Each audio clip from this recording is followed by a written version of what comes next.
Hey, what's up everyone, Kevin here. In this video, I want to share with you guys my thoughts on the 4 snowboards I rode the most this past season. Every season, I try to ride different snowboards that will be good in different conditions and different riding styles. And this season, I think I found 4 snowboards that are really great in their own unique way.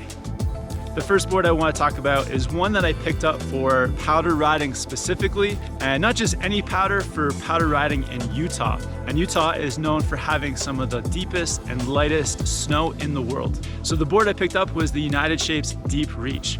On those really deep days in Utah, the Deep Reach really helped me to stay floating effortlessly on top of the powder. Not only does it float well, but as you're floating through the snow, you really feel like you have a lot of control too.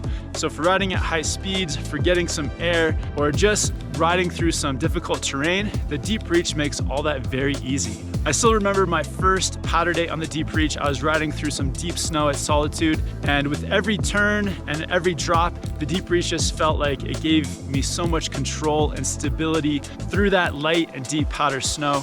On other boards where I may have been struggling through that light Utah snow, the Deep Reach definitely made it easy and effortless for me to ride and really helped me to avoid getting stuck in some of those deep snow conditions. If you're looking for a snowboard that can get you through that deep powder snow, I highly recommend the United Shapes Deep Reach.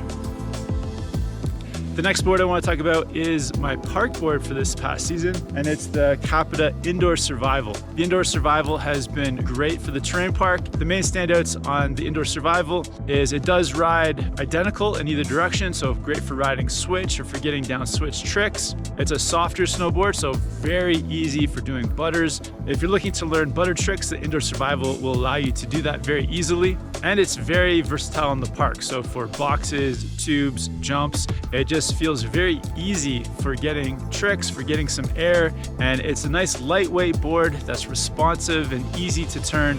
A word that I would describe this board for the park is just easy. There's nothing too aggressive about it. It's a board that helps you to do your tricks just that much more easily in the terrain park. If you're a beginner to intermediate park rider, just looking for a snowboard that's gonna help make all those park tricks easier, I recommend the Capita Indoor Survival. The next board is one that was probably the most versatile of the season, and that is the Arbor Annex. The Arbor Annex is the snowboard that I brought to India this past season, and going to India, I didn't know what to expect, so I wanted to bring a board that could kind of do a bit of everything. And the Arbor Annex was perfect for that. It's stiff enough so that when you're riding a big mountain or riding at high speeds, it gives you a lot of stability, so I loved that. The Annex is also very good in powder snow. So going through the powder, it floated very well. Not as much as the Deep Reach, but enough that it makes powder riding very effortless. And a standout of the Annex is how fluid the turns would feel from one turn to the next. Rocking between turns, it was very smooth and very fluid.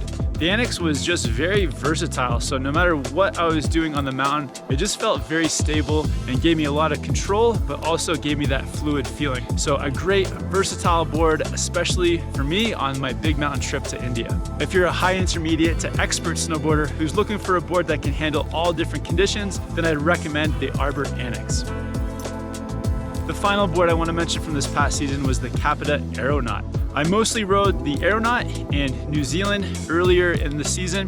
The Aeronaut is another board that is very versatile. Early in the season at Cardrona, we had a mix of conditions from freestyle park days to firm groomer days, all the way to deep powder days. So the Aeronaut was very versatile for all these different conditions. It makes powder riding easy enough so that you're not struggling to go through it. It's got a lot of great float, so you don't have to get too much onto that back foot, so a good board for riding powder. But I'd say the standout of the Aeronaut is how well it carves and allows you to add some freestyle elements. Going through a carving turn, it's stiff enough that it holds that edge and gives you all that stability and control that you want for carving, but it also gives you those options for adding in some freestyle. So for getting air and doing jumps, it gives you that pop in the tail. It's a nice light board, and even though it's a board that gives you lots of control, it also gives you that ability to add those freestyle elements. If you're an advanced to expert rider who's looking for a board that can carve and really ride the entire mountain, then I'd recommend the Capita Aeronaut. I hope you found this video helpful and one of these boards will match your style of riding. If you have any questions, hit me up down below in the comments, and I'll also link all these boards in the description below if you want to check them out. Thank you for watching, have fun with your snowboarding, and I'll catch you in the next video soon.